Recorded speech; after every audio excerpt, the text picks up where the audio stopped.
Puis il s'est rendu compte qu'il ne pouvait plus du tout bouger son doigt. Le poison ne le lâcherait pas. Le gars était allongé sur l'herbe verte. Il ne comprenait pas pourquoi il devait mourir comme ça, parce qu'il était si jeune, et il semblait qu'il avait encore tout devant lui, mais en même temps, il devenait de plus en plus douloureux. Les yeux du garçon commencèrent à se fermer, mais il comprit que cela ne devait pas se terminer ainsi, et il essaya de toutes ses forces de garder les yeux ouverts, mais il souffrait toujours d'une douleur insupportable à cause de toutes les blessures qu'il avait reçues. Puis, soudain, le professeur s'est approché du jeune homme et lui a dit de se lever immédiatement. En mangeant le contenu du sac, le gars a de nouveau frissonné en s'allongeant sur la même herbe verte, et peut-être a-t-il compris qu'il ne se relèverait plus. L'homme leva la tête et leva les yeux avec une expression surprise sur son visage, demandant au professeur depuis combien de temps il était allongé là. Su Chang a finalement pu se lever. Il a reconnu l'homme debout devant lui. Le garçon l'avait déjà vu plus tôt dans la forêt sur le terrain de l'université, enduit de miel. Le visage de ce bel homme exprimait le calme. Le professeur était extrêmement mécontent qu'un de ses étudiants passe 1 heure tranquille dans la forêt pendant le cours, et le jeune homme était déprimé que le professeur ait réagi de cette façon. Un jeune étudiant est assis sur la même herbe verte, et puis il se rend compte qu'il a dormi pendant toute l'inscription au cours à l'université. Son expression était inquiète. Il ne comprenait pas comment il se faisait qu'il ait réussi à dormir pendant tout ça. Au loin, Su Chang entendit le professeur lui faire signe qu'il lui restait encore 5 minutes pour terminer l'inscription. Mais hélas, il n'y avait plus de clé USB. Mais le gars ne perdit pas espoir qu'il terminerait quand même l'inscription. Le garçon expliqua au professeur qu'à cause du poison, il était presque tombé dans un sommeil éternel, qualifiant cela de pure fraude. Il espérait que le professeur aurait pitié de lui et ne le considérerait pas comme un perdant. Le professeur marchait devant et semblait ne pas prêter attention aux excuses du jeune homme.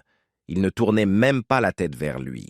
Le professeur s'est mis en colère et a crié à l'élève qu'il était un imbécile grossier et qu'il pensait vraiment que s'il obtenait la clé USB, tout le monde serait content pour lui. C'est ce à quoi on s'attendait, n'est-ce pas? Le professeur a dit à l'élève d'un ton en colère. Le professeur était outré que Su Chang se considère comme spécial.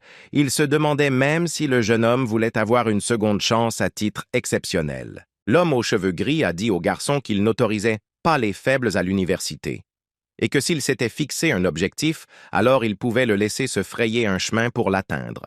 Le mentor a déclaré qu'il n'avait laissé personne sans surveillance et qu'il les avait protégés tout ce temps du danger réel. Jungle Juice transformait les gens en armes mortelles. Ils avaient tout dans leur arsenal: griffes, poisons, cornes, griffes acérées. Le professeur a demandé à l'étudiant s'il pensait vraiment qu'il se contenterait de lire des livres tout le temps et de ne rien faire. Le professeur a dit que dans ce cas, il pourrait vivre paisiblement le reste de ses jours dans la forêt. Avant de partir, l'homme aux cheveux gris a jeté son sac à l'étudiant et lui a dit de le jeter en chemin, car il n'avait rien de mieux à faire. L'homme à la barbe grise s'est tourné vers le jeune homme avec un sourire et lui a dit de ne pas oublier de trier les déchets. Le professeur est parti et Su Chang est resté debout sur place, complètement perplexe, ne comprenant pas si c'était vraiment la fin.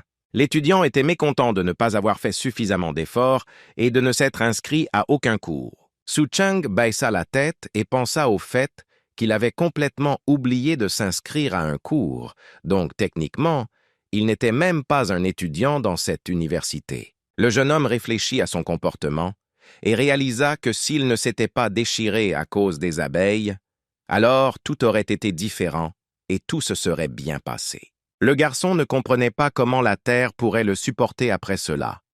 Il était rempli d'une véritable haine envers lui-même et serrait plus fort le sac que le professeur lui avait donné. L'étudiant, en colère, a crié pour que tout s'en aille et a balancé le sac froissé avec l'intention de le jeter par terre. Mais dès que Su Chang leva la main et s'apprêtait à lancer le sac de toutes ses forces, les paroles du professeur sur le tri des déchets résonnèrent dans sa tête. Su Chang ne comprenait pas pourquoi il devait nettoyer après lui, son professeur, et il pensait qu'il n'y avait aucun endroit plus bas où il pouvait tomber. Il commença à fouiller dans cet étrange sac, envisageant sérieusement la nécessité de trier les déchets, mais sa découverte le choqua profondément. Le gars a ouvert le paquet par accident et a trouvé une clé USB. Le garçon s'est retrouvé avec le paquet dans les mains et s'est rendu compte qu'il restait moins de 5 minutes. Il se souvint que le professeur lui avait dit qu'il n'avait plus de clé USB, mais à cet instant, Su Chang tenait l'une de ces choses précieuses dans ses mains et la voyait de ses propres yeux. Il restait exactement 5 minutes avant la fin des inscriptions, et cela ne pouvait que signifier que le garçon devait rapidement courir s'inscrire au cours. Au même moment, le professeur s'éloigna dans l'autre sens, et un homme mystérieux sortit du fourré de la forêt pour le rencontrer. L'homme étrange a dit d'un ton indigné qu'il n'aurait jamais pu imaginer que le professeur distribuerait des clés USB à gauche et à droite, et à qui il a donné cette même clé USB à l'étudiant dont il a parlé de manière si peu flatteuse. L'homme étrange, complètement perplexe, demanda au professeur ce qui l'avait fait changer d'avis sur son élève. Le mentor réfléchit un instant et ne parvint pas à trouver une réponse plausible dans sa tête qui ne ressemblerait pas à quelque chose de science-fiction ou au délire d'un fou. Le professeur a dit que si vous voulez faire quelque chose de bien, faites-le vous-même. Ces paroles reflétaient son opinion sur ce garçon.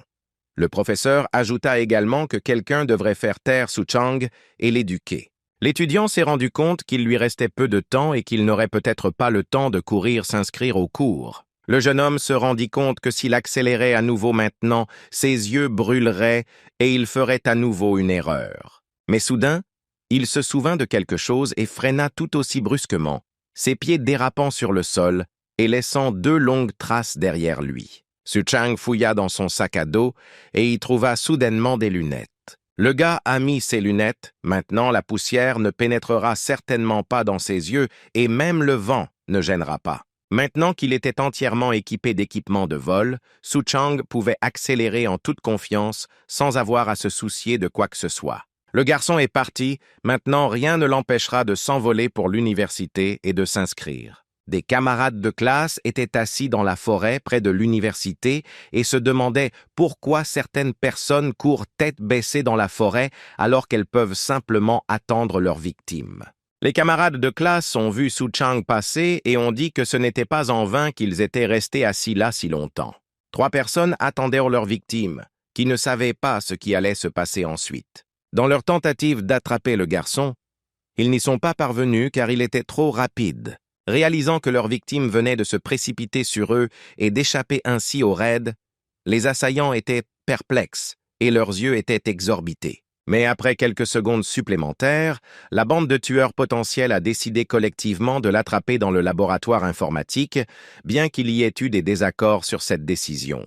La jeune fille a déclaré que la chasse était interdite sur le terrain de l'université et que si elles attaquaient un garçon dans le bureau, elle pourrait être condamnée à une amende ou, pire, que l'un des garçons la soutenait. Le deuxième, au contraire, ne voulait même pas entendre parler d'une telle chose, alors il a étendu ses griffes et a frappé ses récents alliés à quelques reprises, essayant de leur donner une leçon.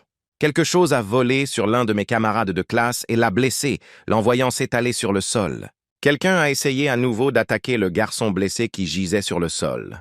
Cheon Do-hwa et Cha Hae-sun sont venus en aide aux blessés et ont déclaré que les combats étaient interdits dans l'enceinte de l'université. Une fille portant une casquette est également arrivée avec eux. Elle a reçu un message du professeur dans lequel il lui a dit de s'occuper de l'étudiant transféré. Cette fille était celle qui avait amené Su-chan sur le terrain de l'université. Cela n'était certainement pas dans l'esprit du professeur et elle le comprenait parfaitement, et donc chaque fois, cette tâche devenait de plus en plus intrigante.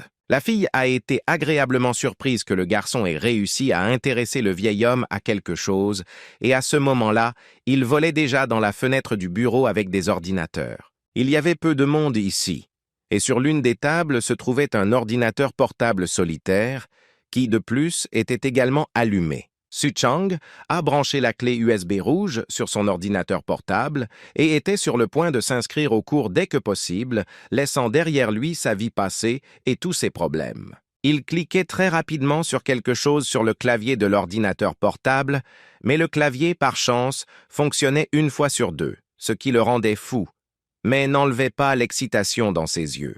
Finalement, il a appuyé sur le bouton « Entrer » et s'est inscrit, ce qui signifiait seulement qu'il pouvait désormais s'appeler officiellement étudiant à l'université Nest. Dès que le travail fut terminé, un nouvel onglet apparut sur l'écran avec un texte indiquant que l'inscription au cours était terminée et que le garçon était désormais étudiant dans un cours spécial appelé « Entraînement au combat d'insectoïdes ». Le garçon était très surpris par un nom aussi étrange, pensant qu'il n'était pas du tout adapté au rôle d'une personne pouvant suivre un entraînement au combat, car en ce moment, après une telle précipitation, la sueur coulait sur son visage. Su Chang s'adossa à sa chaise et poussa enfin un soupir de soulagement d'avoir réussi à s'enregistrer, du moins pas auprès du professeur Ma, mais au moins quelque part. Il pensait également qu'il devrait travailler dur, car il avait encore la possibilité d'atteindre le sommet des meilleurs étudiants. Quelque chose a émis un bip sur l'ordinateur portable, ce qui a fait instantanément sortir le garçon de ses fantasmes de primauté et tourner son regard stupéfait vers l'écran. L'écran continuait de briller et une fenêtre complètement différente était ouverte dessus. Su Chang n'a pas immédiatement compris ce qui se passait et s'il s'agissait d'un virus. L'homme se pencha avec surprise sur l'ordinateur où il venait de s'inscrire au cours. Un message était visible sur l'écran indiquant qu'il était temps de faire des activités aquatiques. Après quoi, Su Chang s'est immédiatement rendu en classe. C'était un immense et grand bâtiment, avec des voitures visibles à l'extérieur des fenêtres. Et en regardant cela, le jeune homme réalisa qu'il ne serait pas autorisé à se reposer de sitôt. Dès que le jeune homme est entré dans le bâtiment, il a été attrapé par deux hommes en uniforme rouge qui l'ont traîné loin de l'entrée en le saisissant par les bras. Les gardes l'ont poussé loin du passage, disant qu'il laissait entrer des étudiants et du personnel universitaire, ce à quoi Su Chang a immédiatement répondu qu'il étudiait également là-bas. Les deux hommes ont demandé au jeune homme de lui fournir sa carte d'étudiant, ce à quoi il les a regardés avec surprise, se rappelant qu'on ne lui avait donné qu'une seule clé USB. Quelques instants plus tard, un homme a couru vers eux et leur a remis une carte d'étudiant avec la photo de Su Chang et un code barre. C'était une jolie fille aux yeux rouges et aux cheveux roses à l'intérieur. Elle a remis la carte d'étudiant au garçon en disant qu'elle venait d'être délivrée. L'homme, écoutant la fille qui disait que même s'ils étaient sur le même parcours, le parcours Ma lui conviendrait mieux, se gratta la tête dans laquelle des feuilles étaient coincées.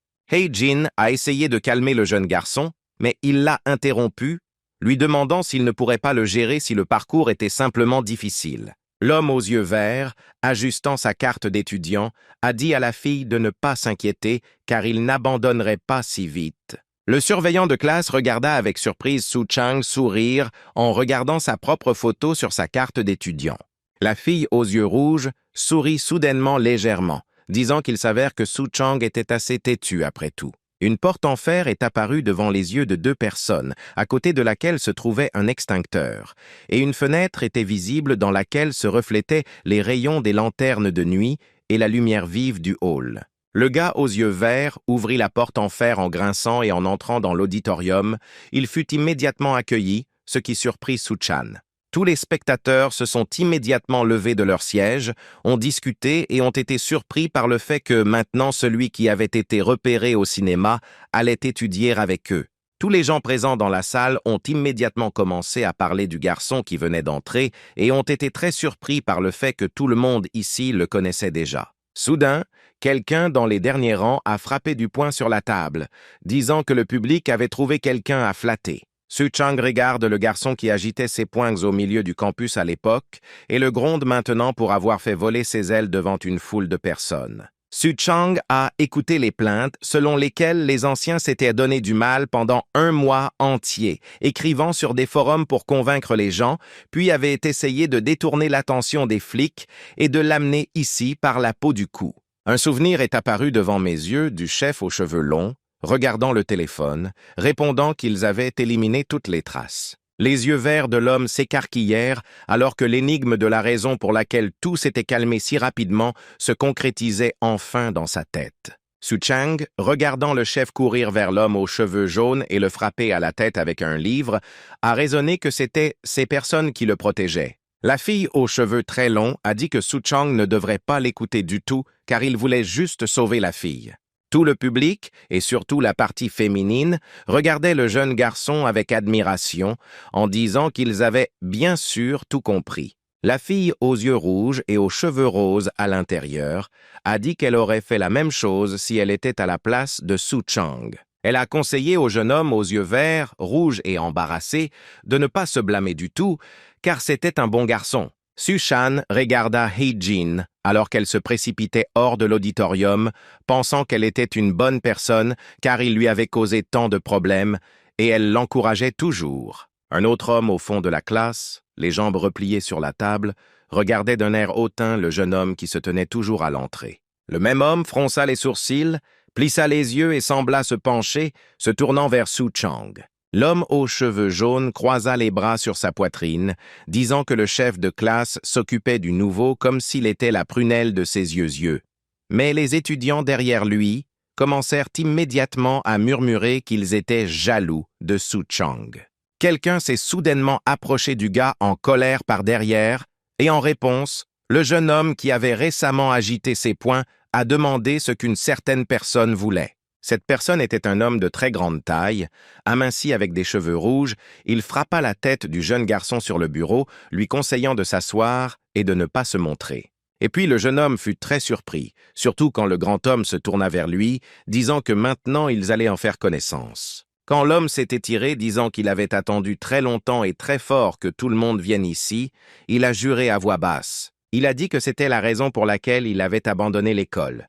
Puis il a souri et a dit qu'il avait une petite faveur à demander au gars qui regardait avec surprise le sang sur le bureau de l'homme aux cheveux jaunes. 4 personnes portant des masques stupides et armées de battes ont fait irruption dans leur chambre avec un grincement. L'homme n'avait pas étudié depuis longtemps, mais il sourit et dit que peut-être cette année, il lui donnerait tous la place du meilleur élève. 2 étudiants au fond de la classe ont demandé pourquoi ils devaient céder leur place. Ce bandit s'est immédiatement approché d'eux et leur a tapoté l'épaule en disant qu'il avait vraiment besoin de cette chose, mais qu'il n'entrerait pas dans les détails. Il s'est ensuite approché de la jeune fille aux cheveux verts, a pris sa carte d'étudiante et lui a dit qu'il lui prêterait sa carte d'étudiante pour un seul semestre et qu'il serait le seul à assister au cours. Le grand homme et tous les autres commencèrent immédiatement à se réjouir en leur arrachant les cartes d'étudiants, croyant que sans elle, les étudiants seraient tout simplement refoulés à l'entrée. Su Chang s'est tourné vers l'homme qui lui prenait sa carte d'étudiant,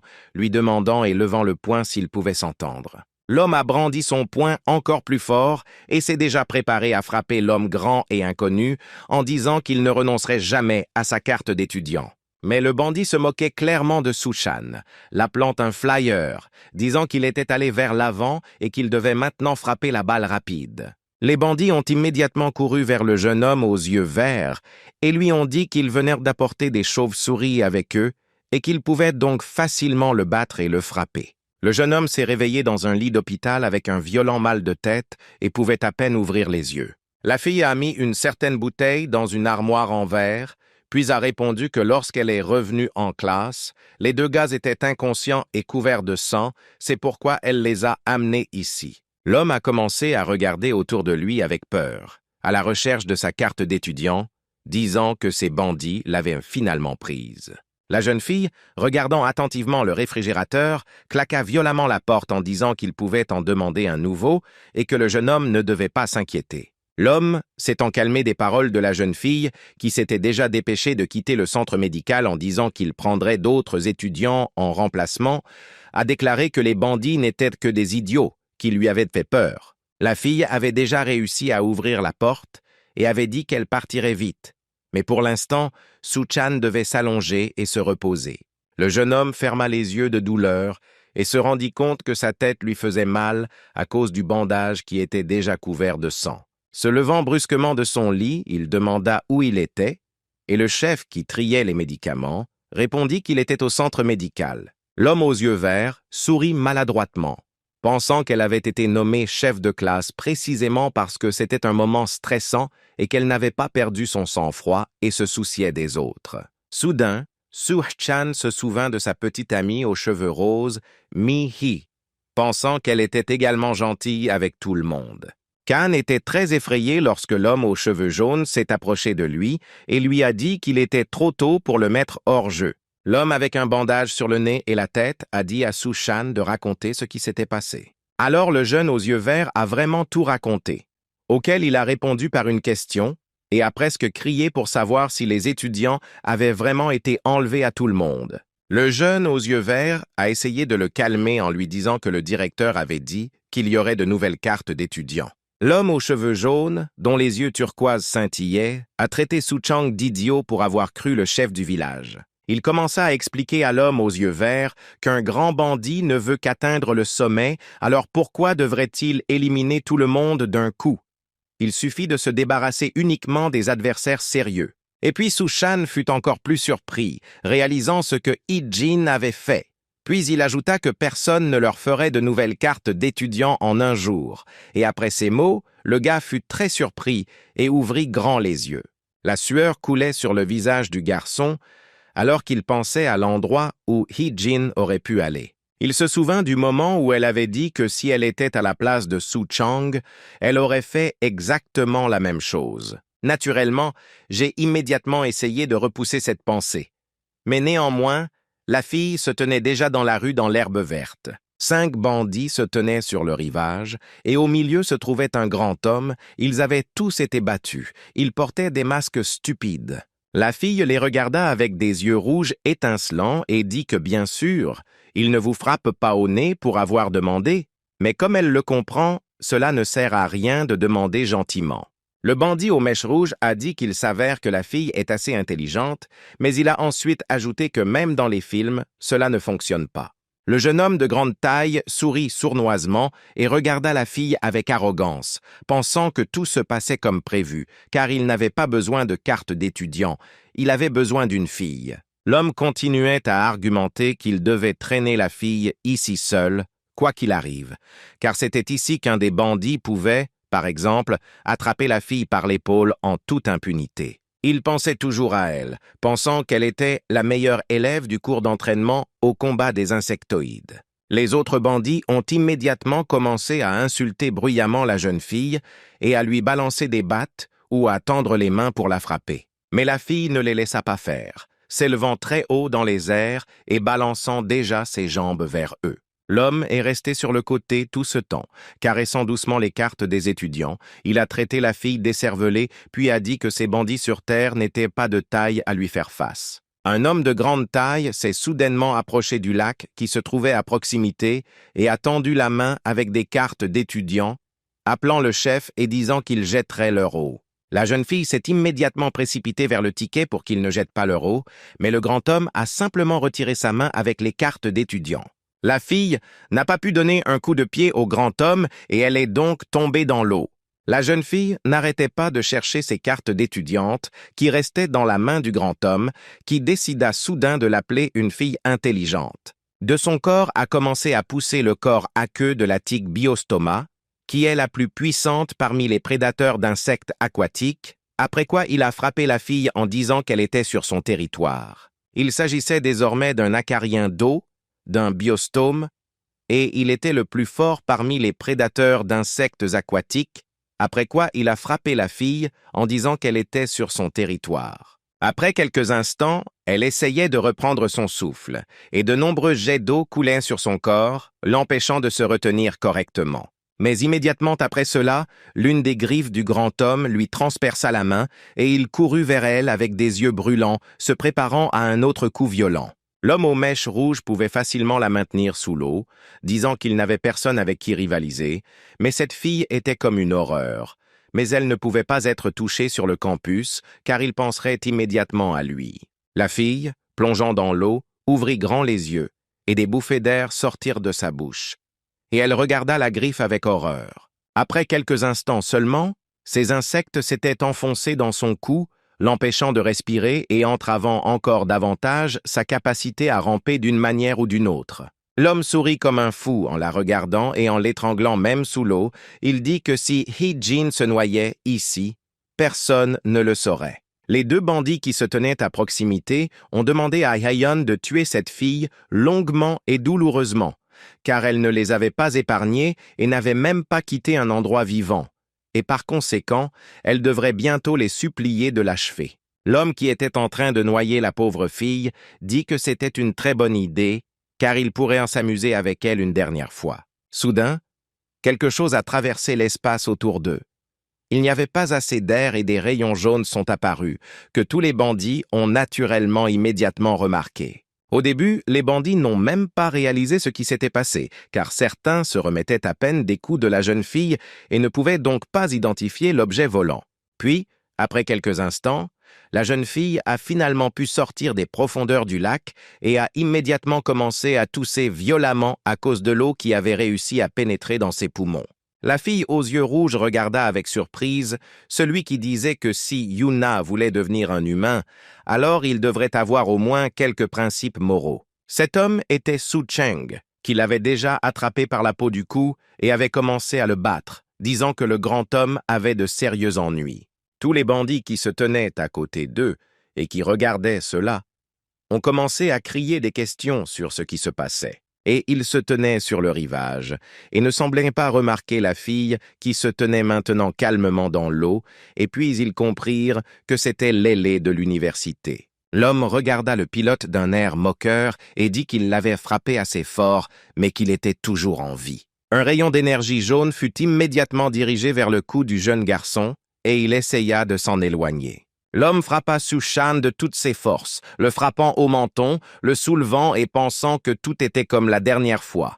Les yeux verts du jeune garçon s'illuminèrent, il pensa qu'il pouvait désormais prévoir tous les mouvements de l'ennemi, puis il fit la transition vers la facette. La fille s'était déjà levée de l'eau et avait pris une inspiration, puis avait crié fort pour qu'il n'y pense pas et s'était rapidement envolée loin de Su Chan. L'homme la regarda en souriant largement, et ses pupilles se rétrécirent jusqu'à atteindre des tailles incroyables. Et puis le jeune garçon fut frappé par derrière avec une griffe, ce qui ne surprit pas beaucoup l'homme aux yeux verts. Mais le jeune homme ne s'est pas laissé frapper par le monstre, s'envolant loin de lui à une distance sûre. Le jeune homme s'est envolé dans les airs en disant que c'était un film d'action qui pourrait être montré dans un film, mais la fille s'y est opposée et a dit que le garçon ne pouvait pas les gérer et que l'endroit n'était pas adapté au tournage.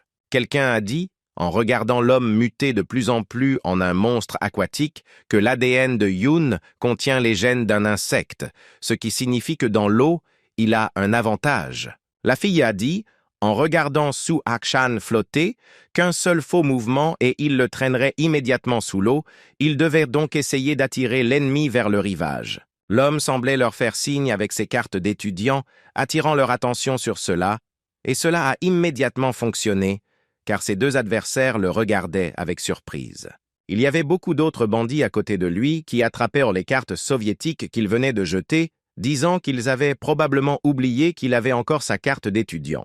L'homme dit, demandant s'ils étaient allés trop loin, car il y avait plus de bandits, et il les poussait même dans l'eau, mais la fille l'interrompit. Heijin a continué à dire que Su Shan, qui était déjà très surpris et effrayé, n'était pas du tout obligé de l'aider et qu'il était donc préférable pour lui de partir. La fille regarda sévèrement ses adversaires, disant que tout cela était à cause d'elle et qu'elle se débrouillerait donc sans l'aide du garçon, ce à quoi il s'opposa immédiatement. L'homme qui avait volé avec ses ailes pendant tout ce temps avait dit qu'il ne tomberait pas, car la fille se souvenait probablement de ce qu'il avait dit le premier jour où elle l'avait rencontré. Lui et Heijin se sont retrouvés au même niveau des yeux, et il a souri et a répété ces mots selon lesquels il ne serait plus seul. La fille le regarda avec surprise, car il se souvenait même de son premier mot lorsqu'elle s'était adressée à lui. Su Shan n'arrêtait pas de sourire joyeusement, pointant son doigt pour indiquer que cela s'appliquait également au chef elle-même. Il a dit à la fille qu'il n'était pas non plus venu seul, et à ce moment précis, un homme aux cheveux jaunes est sorti et a attrapé l'un des bandits par l'épaule. Il a réussi à leur donner un coup de pied au visage, de sorte qu'il ne pouvait même pas se lever pour essayer de lui répondre. Le même gars qui, jusqu'à récemment, ne pouvait faire que ce qu'il savait faire, balancer ses poings, pouvait désormais facilement assommer plusieurs bandits en quelques instants. L'homme a crié que ces gens devraient lui rendre sa carte d'étudiant, car il s'agissait d'une sauterelle verte de l'ordre des orthoptères, dont les pattes postérieures sont couvertes de pointes. Le grand gars, qui avait encore des griffes qui poussaient dans son dos, a dit qu'il ne s'attendait pas à ce que Hae Song se rétablisse si vite, car il y avait une autre personne sur sa liste de victimes après le chef. L'homme aux yeux rouges et aux mèches de cheveux rouges regarda avec surprise ce qui se passait juste derrière lui. L'homme aux yeux verts a essayé de le voler par derrière, mais Yun a répondu en l'appelant un flyer qui voulait probablement récupérer sa carte d'étudiant sous couvert de la situation. Ils étaient dans l'eau, donc l'avantage est naturellement allé au grand homme, qui a dit que le mauvais mouvement de Su Chang lui coûterait cher. L'homme aux yeux verts retint son souffle et demanda où se trouvait le mauvais mouvement. Il a essayé de frapper à nouveau le grand gars en disant qu'il devrait d'abord l'attraper et ensuite célébrer sa victoire, car Hen essayait maintenant de protéger à nouveau ses cartes d'étudiant.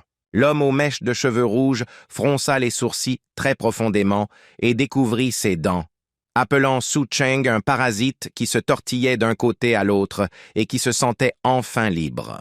L'homme fort se demandait quel genre d'insecte il pouvait esquiver si facilement. Il se précipita vers lui en lui disant qu'il ne tomberait pas dans le même piège que la dernière fois, mais l'homme aux yeux verts ne semblait pas du tout l'écouter, pensant à ce qui se passerait avec la vitesse d'une libellule. L'homme a commencé à discuter de ce qui se passerait si la vitesse d'une libellule était ajoutée à la force d'une personne et qu'il frappait, ce qui est exactement ce qu'il a fait avec Hen, après quoi il est tombé dans l'eau. L'homme a frappé son adversaire de toutes ses forces, le faisant tomber dans l'eau. L'homme a crié que même si Hen était 3 fois plus grand que lui, il se tairait avant de porter le coup suivant. Su Chang a dit que dans ce cas, il ne pourrait pas résister à un tel coup, car même Hyun était déjà tombé, presque mort, crachant du sang.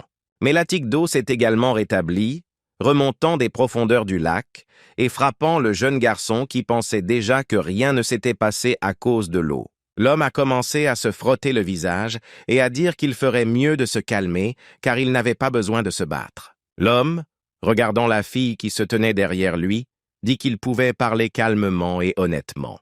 Yesung a écouté comment Hyun a dit qu'il n'avait qu'un seul objectif dans le groupe et dans ce cas, ce serait mieux pour lui s'il y avait moins de concurrents et il s'est lui-même demandé pourquoi tous les 6 étaient sur lui. Le grand homme dit finalement qu'il pouvait suggérer quelque chose, mais quelque chose bougeait déjà derrière Hee-jin depuis les profondeurs des lacs. L'un des complices de Yun a attrapé la fille par le cou et a commencé à l'étrangler, disant qu'il la tenait enfin.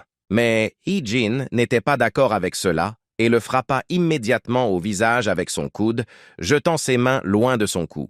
De nombreux voleurs l'ont immédiatement encerclé, commençant à la frapper et disant que la jeune fille effrayée n'avait nulle part où courir. Mais au moment où le bandit était sur le point de frapper et de porter un coup fatal à la jeune fille, un jeune homme aux yeux verts l'a attrapé et l'a éloigné de l'aîné. L'homme aux yeux verts a dit qu'il n'atteindrait plus l'eau de ses rivaux, ce qui lui a causé beaucoup de doutes. Su Chang a traîné son adversaire, disant qu'il était désormais sur le territoire des jeunes. Cet homme qui voulait faire du mal à la fille était Hen, qui crachait déjà du sang en regardant son adversaire qui lui disait ce qu'il devait faire s'il voulait avoir Cendrillon.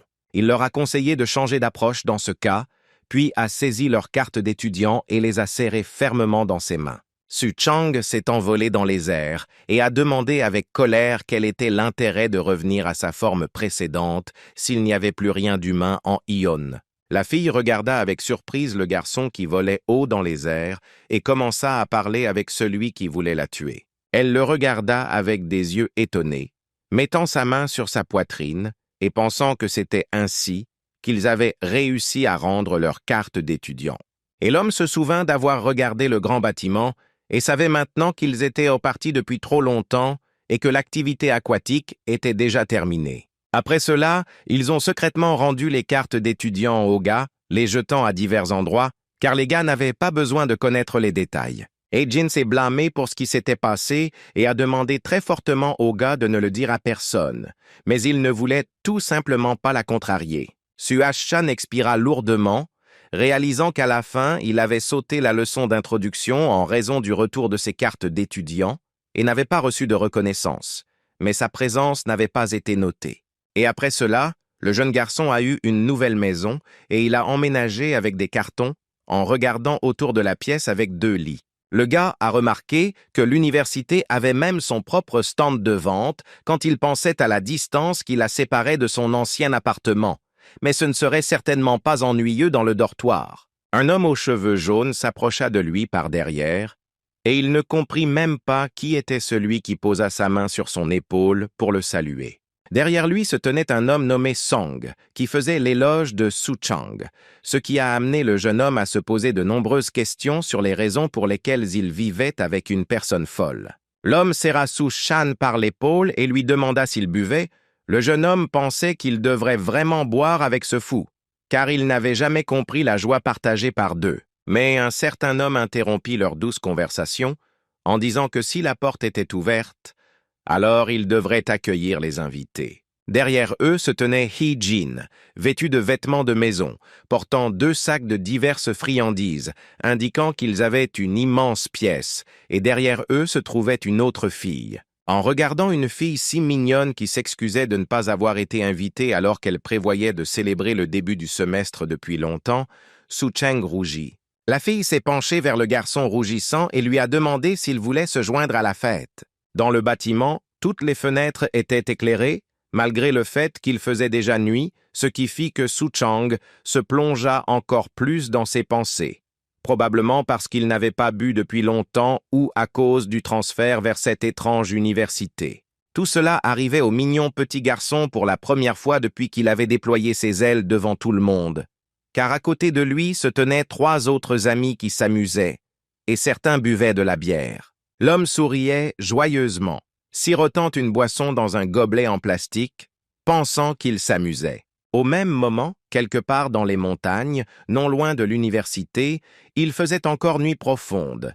C'était une forêt sombre d'où même les lueurs du ciel étaient pratiquement invisibles. L'homme aux mèches de cheveux rouges transpirait froidement en entendant que le meilleur élève du professeur était toujours en vie, mais ce n'était pas grave, puisque c'était tout ce qu'il avait besoin de faire pour détourner l'attention. Sur un grand arbre, sur une branche, était assise une fille qui avait un visage d'abeille au lieu d'une tête. Elle a demandé si Enu connaissait la loi de la chasse, car ce n'est pas pour rien qu'ils disent, soit vous, soit eux. L'homme aux mèches de cheveux rouges disait qu'il avait promis de tuer le parvenu et d'amener Cendrillon. Mais la fille l'interrompit en lui demandant de quoi il parlait. Les yeux de la fille étaient roses et son museau était noir. Maintenant ses yeux s'illuminèrent vivement quand elle dit qu'elle avait besoin de cette Cendrillon gratuitement. Elle s'est envolée de sa branche et s'est dressée au-dessus du garçon, se préparant déjà à frapper. Maintenant, un corps sans vie couvert de sang était visible dans les buissons, et la fille en talons s'éloigna de lui en disant qu'il était en aussi bonne santé qu'un taureau, mais qu'il ne pouvait pas s'occuper des premières années, car c'était tout simplement honteux et rien de plus. En regardant le cadavre et en caressant ses cheveux avec sa main couverte de sang, elle dit qu'il ne devait pas s'inquiéter, car il était capable de plaire à son maître. Au même moment, dans la salle d'isolement, qui se trouvait derrière une porte en fer, 2 hommes en uniforme montaient la garde. Imaginant cela, la jeune fille a dit qu'ils étaient encore capables de trouver ce qu'ils voulaient. La nuit passa et le lendemain, le département d'entomologie factuelle était à nouveau rempli d'une foule entière d'étudiants, faisant un bruit à peine audible dans les derniers rangs. L'homme aux yeux verts serra les poings, pensant qu'aujourd'hui était son premier cours d'entraînement au combat d'insectoïdes. Puis il commença à trembler, car il ne savait pas à quoi s'attendre. Mais alors, la fille qui était assise à sa droite le poussa du doigt, faisant sursauter le jeune homme. La jeune fille a pointé son doigt vers le jeune homme et lui a dit que c'était le premier jour et qu'il passerait simplement un petit test et qu'il n'y aurait rien de difficile à cela. La fille dit que si quelque chose arrivait, elle l'aiderait.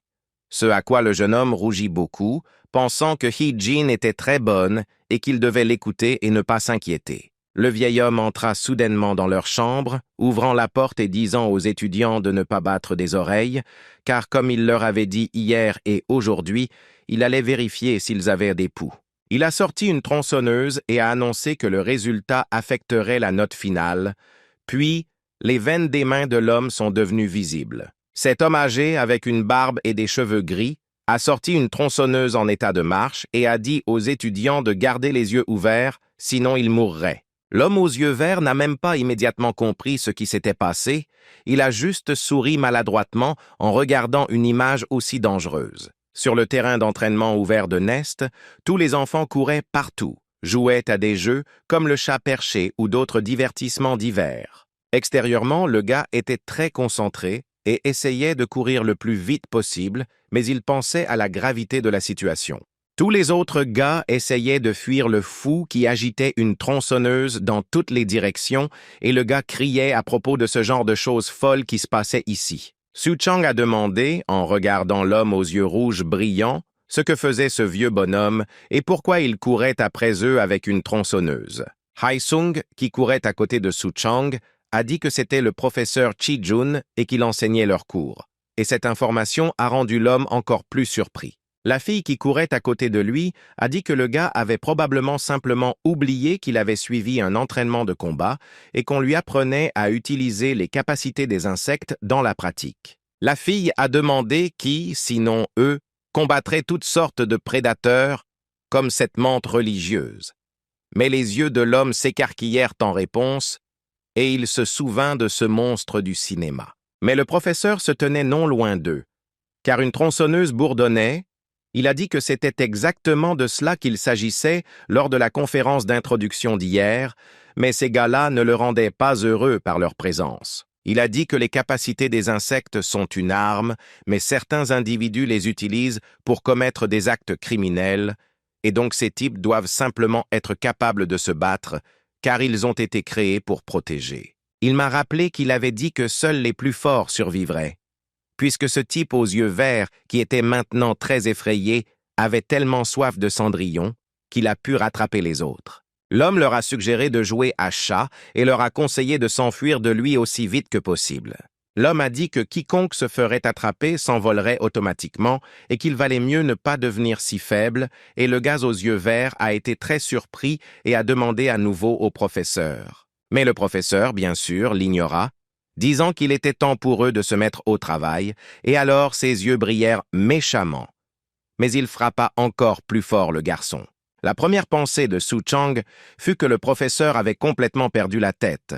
Après tout, c'était un entraînement au combat, alors pourquoi devrait-il s'enfuir? Et cette pensée lui vint lorsque la tronçonneuse passa devant son oreille.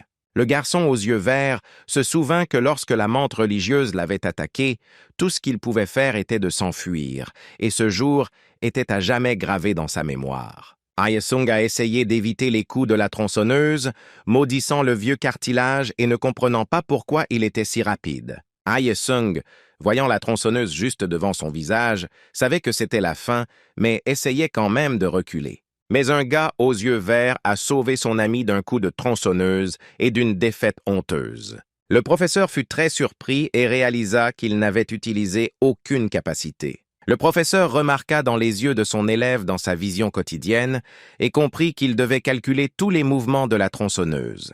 Le professeur frappa le sol avec une tronçonneuse, séparant ainsi les deux amis l'un de l'autre et disant que Su Chang était venu pour se débarrasser de ses ailes, mais utilisait déjà habilement ses nouvelles compétences. Le professeur parla de quelque chose qui n'était ni donné ni pris et appela l'enfant devant lui une libellule, ce qui rendit le jeune homme aux yeux verts encore plus surpris et effrayé. Le visage de Mi-hin réapparut devant ses yeux, tremblant tandis qu'il appelait le jeune garçon un monstre. C'est de cette pause que le professeur profita, disant qu'il n'aurait pas dû compter les corbeaux et que maintenant il serait pris, car le vieil homme avait déjà tendu une ou deux mains vers son visage ou ne l'avait pas atteint. Mais il n'y parvint pas encore, car le chef aux cheveux longs réussit à protéger le jeune garçon en le pressant au sol et en l'enfermant avec elle. Elle a ordonné à Su Shan de se ressaisir, car il était sur le point d'échouer au test, et en réponse, le jeune garçon l'a remercié. Mais ensuite, le vieil homme s'est jeté sur Hai Son, essayant de le frapper de toutes ses forces, et la fille a dit que c'était son tour maintenant. Mais le gars aux cheveux jaunes s'y est vivement opposé. Et puis, il a finalement décidé de ne pas s'enfuir, mais d'utiliser une autre tactique, par exemple, frapper le professeur, se moquer de lui et en même temps esquiver le coup des tronçonneuses. Et puis, le très jeune homme a pu s'approcher très près de son adversaire et lui donner un coup de pied, conseillant au professeur de s'allonger pour pouvoir lui appliquer un masque de boue. Le professeur devint encore plus en colère et commença à essayer encore plus fort, mettant de plus en plus d'efforts pour finalement attraper Hai Sung. Je conseille à celui-ci de surveiller son langage. Un écran de fumée s'éleva autour du professeur, dont il fit même l'éloge, car il rendait complètement impossible de voir ce qui se passait derrière. Puis tous les trois s'enfuirent aussi loin que possible du professeur, et Hye-sung réussit même à demander combien de temps ce tyran continuerait à être brutal, et la fille le menaça, mais Su-chan n'était pas du tout d'humeur à parler. Au même moment, une fille avec une tête de guêpe marchait dans le couloir du bloc d'isolement souterrain Nest, et sous ses pieds se trouvait une mer de cadavres. Devant elle se tenait un homme énorme, enchaîné, attaché au mur, mais néanmoins ses yeux brillaient d'une lumière violette. La jeune fille lui demanda avec inquiétude comment se sentait l'homme, qui ouvrit à peine les yeux, perplexe. Le gars lui-même était enfermé derrière une cage de prison, mais la fille à tête de guêpe l'a traité de pauvre chose, lui demandant comment on pouvait traiter un être vivant comme ça. Mais ensuite, la fille s'est détournée en disant qu'elle aimerait le laisser sortir maintenant, mais qu'une carte d'étudiant n'ouvre pas toutes les portes, puis elle a mis sa carte d'étudiant sur une autre porte. Mais ensuite, la fille s'est détournée complètement de la caméra, disant que la créature vivante n'avait pas besoin de s'inquiéter car elle s'en était déjà occupée en regardant au bout du couloir. Un autre petit garçon courut vers elle, disant qu'il courait avec un laissez-passer d'un professeur qui était encore en classe et que donc, personne ne l'avait remarqué. La fille à la tête de guêpe le serra dans ses bras, appelant le garçon un pâté, et disant qu'il était incompréhensible pour l'esprit comment un garçon aussi intelligent était laissé pour une deuxième année, le garçon remercia la fille. Eh bien, après quelques instants, le gars a ouvert les yeux avec perplexité et a demandé pourquoi il avait volé le laissez-passer au professeur. Le garçon a dit qu'il voyait cette dame pour la première fois et qu'il ne comprenait pas comment il s'était retrouvé là, mais il savait avec certitude qu'une certaine morsure sur son cou lui faisait très mal. La fille à la tête de guêpe dit de ne pas remplir la douce tête du garçon avec de telles bêtises, puis elle posa un instant le laissez-passer du professeur près de la porte. Et puis la porte s'est ouverte et la fille a conseillé au garçon de dire bonjour. Une créature aux cheveux longs est sortie, enlevant les chaînes, il avait des mèches vertes, il a demandé ce dont les deux insectoïdes avaient besoin. Au lieu de dents, il n'avait que des crocs, et lui-même, les yeux grands ouverts et souriants, disait que l'odeur était époustouflante. Tout le corps du garçon tremblait, et la guêpe le serrait dans ses bras, disant que c'était un vrai prédateur, car c'est exactement ainsi que le propriétaire l'avait décrit. Ensuite, la fille, sans se soucier de rien, poussa le garçon vers une créature dont les yeux étaient rouges vifs et dont le corps avait déjà complètement muté en un monstre noir. Il ne restait plus rien d'humain du prisonnier. Il souriait seulement brutalement en regardant le garçon, qui les suppliait de ne pas le toucher. Puis toute la pièce fut couverte de sang, et les griffes de ce monstre se répandirent absolument partout, tout comme les bruits de morsures se firent entendre dans toute la pièce. La fille a finalement décidé d'enlever le masque d'insecte, et alors des yeux violets et un sourire étrange sont devenus visibles, à travers lesquels elle a dit que c'était un spectacle qu'on ne pouvait pas quitter des yeux. La fille cria fort que même les insectoïdes avaient du sang rouge qui coulait dans leurs veines, et ce cri semblait résonner au-delà des murs du bâtiment, effrayant même les corbeaux. Mais sur le terrain d'entraînement de Nest, le gars aux yeux verts marmonnait qu'il courait depuis 1 heure sans repos devant le professeur, car il sautait à travers la forêt pendant un demi-cours et était donc toujours derrière les buissons. Ils se sont finalement tous séparés, et donc tous les trois ont encore eu le temps de se reposer, et seul Su-chang maudissait un test aussi stupide. Hye-sung a dit que pendant tout ce temps, le professeur n'avait pas perdu son temps et avait déjà réussi à en attraper beaucoup, car il les avait tirés par les jambes et les avait emportés loin de la forêt. Su-chang était outré que tout le monde ait échoué, mais la fille a répondu en disant que le professeur Shi tenait toujours parole et mettait donc les étudiants dans une seule pile. Le gars a commencé à penser que ce n'était pas du tout une université, mais un camp pour nouvelles recrues, puis il a commencé à penser que dès le début, il avait senti un piège, que ce professeur était clairement fou. Et puis Su-chang commença à se reprocher d'avoir raté sa place chez Ma, mais la fille essaya de le calmer en lui disant que le cours se terminerait dans 1 heure. Le garçon a demandé si ce professeur essayait vraiment de faire échouer tout le monde, et la fille lui a encore répondu que c'était juste la méthode du professeur. Hye-sung fit brusquement taire les deux personnes en disant que ce même professeur était déjà à proximité. Et puis le gars aux yeux verts a remarqué ces deux filles du public qui essayaient de s'éloigner le plus possible du vieil homme, mais l'une d'elles est tombée au sol. L'autre fille a immédiatement commencé à demander à son amie, puis a remarqué qu'elle avait une entorse à la cheville, mais c'était leur erreur, car le vieil homme a entendu leur conversation et s'est immédiatement dirigé vers eux.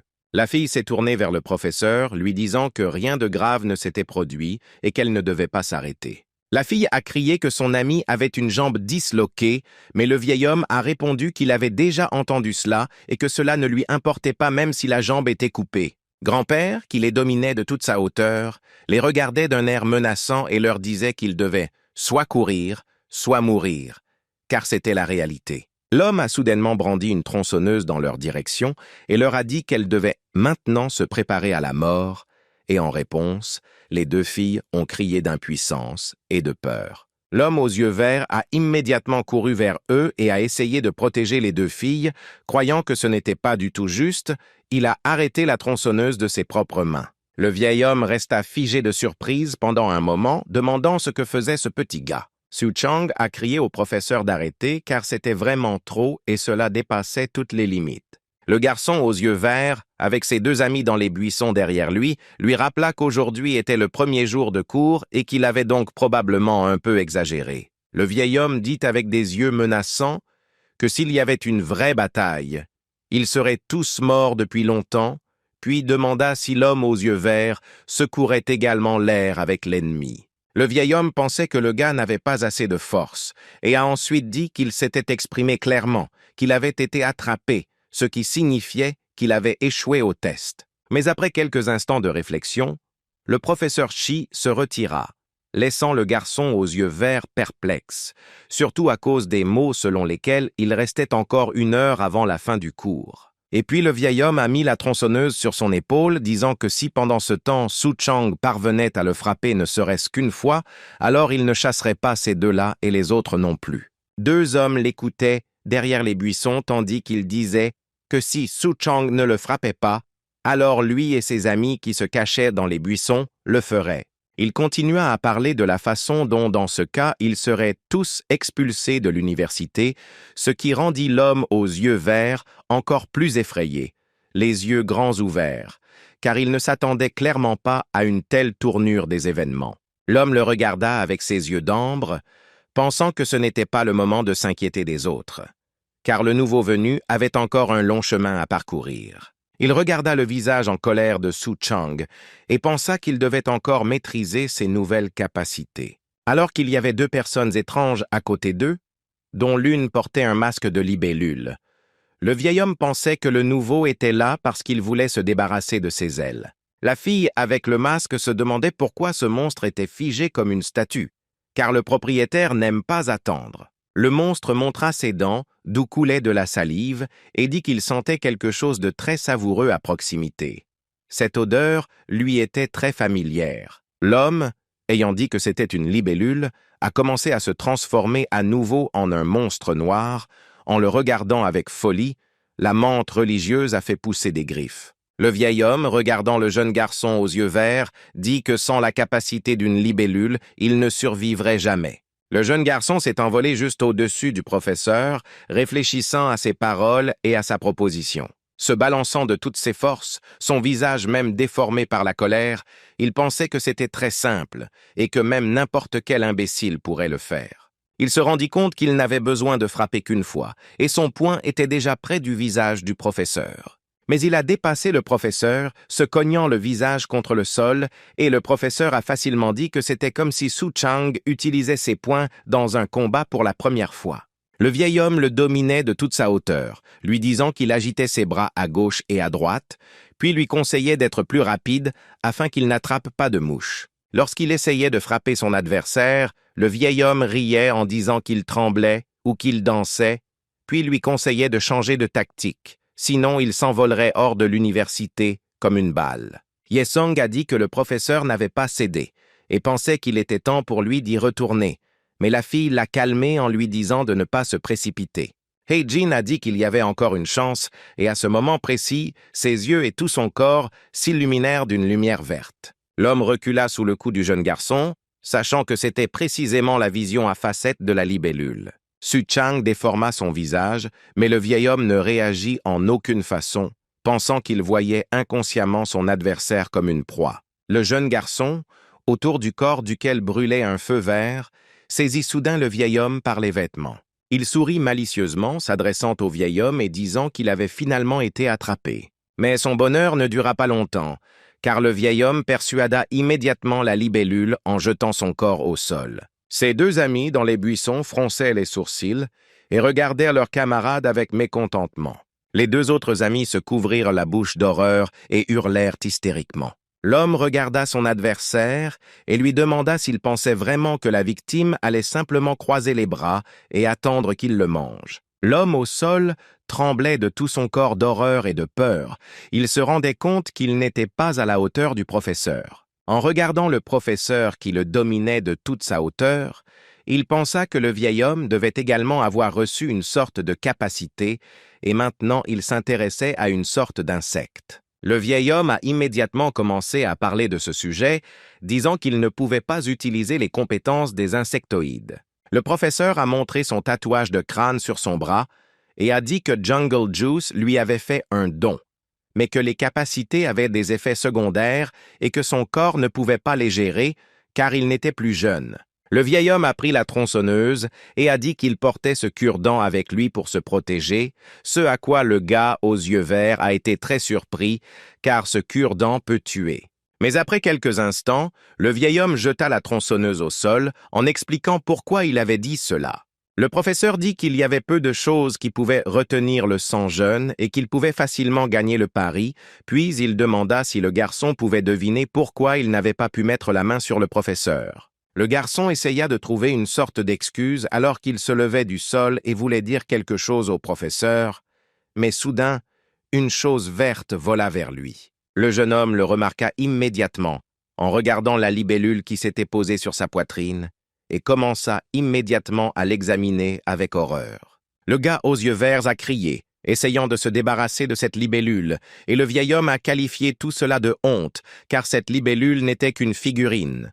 Le vieil homme dit, les yeux pétillants, que tout cela était une question de rejet, car le jeune homme ne supportait pas les insectes et ne pouvait donc pas contrôler pleinement la force. Le vieil homme a demandé au célèbre jeune homme quelque chose à propos des libellules, par exemple, qu'elles deviennent impuissantes si elles sont attrapées, ou qu'elles cèdent immédiatement aux insectes plus gros. Les deux amis qui étaient sur le point d'être expulsés à cause de lui ont regardé la situation dans son ensemble et ont écouté le conseil du grand-père d'étudier ses capacités ici, puis de jouer avec eux. Shi-Han tenaille la libellule dans ses mains et écoutait avec perplexité son grand-père lui dire d'accepter le fait qu'il était devenu un insectoïde. L'homme fronça les sourcils lorsqu'il entendit les mots selon lesquels il devait accepter son essence. Il se souvenait comment il avait dit que tout cela était dégoûtant, qu'il avait détesté les insectes toute sa vie et qu'après être devenu un insectoïde, il avait essayé de cacher son essence, c'est pourquoi la haine s'était intensifiée. Le gars ne comprenait pas comment il pouvait accepter cela, car il se souvenait de la fille aux cheveux roses qu'il appelait un monstre. Mais soudain, un certain homme aux manches violettes frappa dans ses mains, disant que c'était une leçon très merveilleuse. Le vieil homme et l'homme aux yeux verts se retournèrent immédiatement en entendant la voix moqueuse. La fille à la tête de libellule passa devant les deux filles, applaudissant toujours, disant que le style du professeur Shi était immédiatement apparent. Le vieil homme était très surpris, les yeux grands ouverts, et il regardait avec prudence l'invité inattendu. La jeune fille a dit que le même professeur était venu vers eux comme avant, effrayant les enfants avec ses mensonges, renversant leur arrogance, puis a immédiatement commencé à moraliser. Cette connaissance a été obtenue avec du sang et de la sueur. Les deux garçons, surtout le chef, regardèrent la fille avec surprise et ne comprenaient pas ce qui se passait. Deux amis, dont l'un souffrait d'une entorse à la cheville, ont déclaré qu'il était temps pour eux de quitter les lieux le plus rapidement possible. Mais ils n'ont pas eu le temps de le faire du tout. Et donc l'une des filles est tout simplement tombée morte lorsqu'une guêpe absolument indifférente est passée, disant que c'était dégoûtant. Le sang volait autour du gars aux yeux verts. Des cris se faisaient entendre, et il ne pouvait même pas bouger, regardant seulement autour de lui avec peur et pensant que tout cela s'était produit soudainement. Haye Song a essayé de frapper la fille, en l'appelant de divers mots obscènes et en lui lançant ses poings. Hee-jin a essayé de l'arrêter par derrière. Mais ensuite, La fille avec le masque a frappé Hae-sung avec sa griffe, disant qu'un bébé ne ferait certainement pas ça. Le gars a commencé à tomber au sol, tout devant ses yeux a commencé à devenir flou, et il n'a pratiquement pas entendu du tout la voix de Hee-jin. Mais la fille masquée le prit dans ses bras, le serra dans ses bras et lui murmura que tout allait bien, car grâce à l'engourdissement, il ne ressentirait aucune douleur. La guêpe l'a appelé un morceau savoureux. En regardant cette image, l'homme aux yeux verts a tremblé de partout, pensant à ce qui se passait, et cette fille était-elle également de l'université. La voix de la fille, qui disait qu'elle lui avait déjà donné à manger à un élève, mais que ce n'était pas suffisant pour le monstre, car il était tellement insatiable. Il s'est rendu compte que tout était exactement comme cette fois-là au cinéma, même que ça valait la peine, il avait été transpercé par une griffe et il y avait beaucoup de sang autour. Le professeur, qui se tenait à proximité, fut transpercé de son propre corps par les monstres. Son regard tomba sur la fille qui criait sur le professeur. Espérant qu'il répondrait, il réalisa qu'il avait déjà vu quelque chose comme ça auparavant et ressentit la même impuissance. Et puis, sous ses yeux, la moitié du corps de l'homme s'envola avec des cheveux gris, mais Su Chang ne bougea pas de l'endroit, jetant seulement un regard effrayé. Le même monstre apparut devant lui et s'adressa à lui comme à une libellule, et le gars fut à nouveau attaqué par un sentiment d'horreur, et il ne pouvait même pas bouger. Hee-jin tressaillit, et le garçon le remarqua, pensant que la menthe devrait être dans la salle d'isolement. Mais pourquoi était-elle ici, et avec quelque chose de changé depuis leur dernière rencontre? Mantis se retourna à contre-cœur lorsqu'il l'entendit dire qu'elle lui avait apporté une collation. Il était donc temps pour eux de partir, mais le gars pensait qu'elle était ennuyeuse puisqu'il venait de se réveiller. Ensemble, ils s'éloignèrent d'eux, emmenant Son avec eux, tout en disant qu'ils avaient une longue route devant eux, laissant derrière eux le vieil homme en sang et les deux étudiants. La fille au masque de guêpe leur dit de prendre soin d'eux car ils se reverraient, mais le vieil homme lui répondit avec un regard menaçant. La fille a décidé de lever son masque, montrant son léger sourire et ses boucles violettes et courtes. La jeune fille se leva soudain de son siège et les suivit, ordonnant à ses effrontés de s'arrêter. Mais sa main, par le poignet, fut saisie par la main d'un autre homme, qui était toute couverte de sang. Le professeur a déclaré que selon les règles de l'université, il est interdit de se battre sans autorisation, mais il a contacté les départements et maintenant les gars devraient retourner en sécurité sur le campus. La fille a crié que ce n'était pas le moment de prêter attention aux règles et que plus tard, il serait trop tard. Hee-jin tenait déjà le corps sans vie de Hae-sung et parlait de ce qui lui arriverait s'il le sortait. L'homme fronça les sourcils, regardant Hee-jin avec des yeux pétillants, puis dit qu'il y avait des règles et qu'en tant qu'étudiante de Nest, elle ne pouvait rien faire. Mais tout fut interrompu par un gars aux yeux verts qui vola haut, juste au-dessus de leur tête. Le gars a demandé, en regardant le vieil homme, s'il avait vraiment dit que s'il perdait le pari, il serait expulsé. Su Chang a dit joyeusement qu'il n'avait plus à obéir à des règles aussi stupides. Le vieil homme cria que Su Chang ferait mieux de revenir, mais il vola de plus en plus loin dans le ciel. Il s'envola plus loin dans la forêt, pensant à la façon dont, sous la forme d'une menthe religieuse, il était paralysé par la peur, et il regarda stupidement Hae-sung être emporté. L'homme se souvient que le jour où il a emménagé, il a essayé de le serrer dans ses bras. Le gars l'a toujours considéré comme un rustre, mais il a essayé de devenir son ami. Le garçon aux yeux verts comprit clairement que tout cela était arrivé à cause de sa lâcheté, et ses yeux brillèrent de 1000 feux. Sous les yeux du gars, en bas du chemin, 3 gars impudents sont finalement apparus et il s'est rendu compte qu'il devait simplement rendre Hae-son. Le vieil homme, qui s'était déjà remis, traita le garçon d'imbécile car il ne comprenait toujours pas pourquoi il fuyait. L'homme leur a toujours appris que dans ce monde cruel, il est impossible de jouer le prédateur, même l'insecte le plus fort peut devenir la proie d'un simple oiseau. Le vieil homme a toujours essayé de marteler cette vérité dans la tête de ses élèves, car personne ne sait comment vaincre un adversaire, et dans de tels cas, il faut courir aussi vite que possible. Et puis l'homme a commencé à parler de menthes religieuses et de libellules, car généralement les menthes religieuses ne mangeaient que des libellules.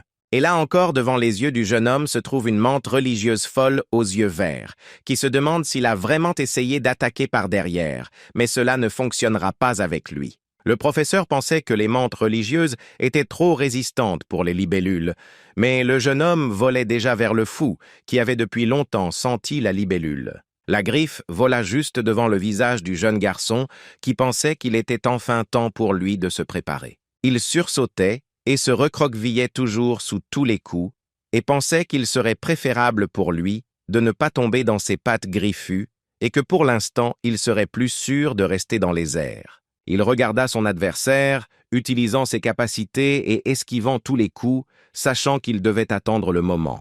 Et puis il le frappa de toutes les forces qu'il avait pour qu'il retire ses pattes de lui. Mais la mante sourit à nouveau sournoisement, ouvrant les yeux et disant que son coup n'était pas plus douloureux qu'une piqûre de moustique. Et déjà depuis quelques instants, la main du jeune homme était couverte de sang, et son corps lui-même s'envola très, très loin de la mante religieuse. Il pensait déjà que la peau de la mante religieuse était comme de l'acier. Mais son adversaire a répondu qu'on l'appelait un exosquelette chitineux et que l'alimentation avait été bénéfique. Et maintenant, cela fonctionnait très bien. La mante sourit sournoisement et essaya de frapper à nouveau la libellule, disant qu'elle allait vraiment partir. Mais comme elle l'attaquait, une collation pour la route ne ferait pas de mal. Après avoir frappé une fois de plus, il réalisa qu'il ne pouvait pas du tout vaincre ce monstre, et maintenant seules les lumières des yeux de la mante religieuse brillaient dans ses yeux. Un souvenir m'est venu à l'esprit. Dans une salle de cinéma, une mante religieuse a facilement soulevé le corps tremblant d'une libellule et l'a attrapé devant d'autres personnes. La mante se précipita à nouveau, dirigeant toutes ses forces vers le jeune garçon qui tremblait à peine d'horreur, bien qu'il regardât sévèrement l'ennemi qui voulait un autre coup. La fille se tenait près de l'arbre avec Soo-Hyeon, regardant leur massacre, et lui conseilla de ne pas jouer avec la nourriture du monstre, car il était temps pour eux de partir. Mais ensuite, elle expira, car les prédateurs, voyant une victime, semblent devenir fous. Il semblait y avoir une sorte de griffe autour du cou du gars. Il essayait de s'en débarrasser, en écoutant la voix de la fille, pour que le monstre achève Soo-Chang, car les gardes de l'ordre allèrent bientôt se précipiter. Il y avait des silhouettes devant les yeux du gars. Elles étaient sombres, et à cause de cela, il était impossible de répondre. Hee-Sung pensait à cause de cela qu'il dormait. Mais après un moment, il vit finalement les visages clairs de ces personnes. Il se moquait de lui, mais Hye-Sung demanda ce qu'il voulait de lui puisqu'il voulait juste dormir. Ce sont d'autres membres de l'équipe de football qui ont dit que puisqu'il n'était d'aucune aide, il devrait au moins rester à l'écart, car de toute façon, les autres devaient toujours prendre les choses à sa place. Ils lui ont ordonné de se réveiller, et immédiatement après cela, l'homme aux cheveux jaunes a ouvert grand ses yeux turquoises, regardant leur silhouette. C'était le colocataire qui criait à Hye-Sung de reprendre rapidement ses esprits, alors qu'il combattait la mante religieuse en même temps.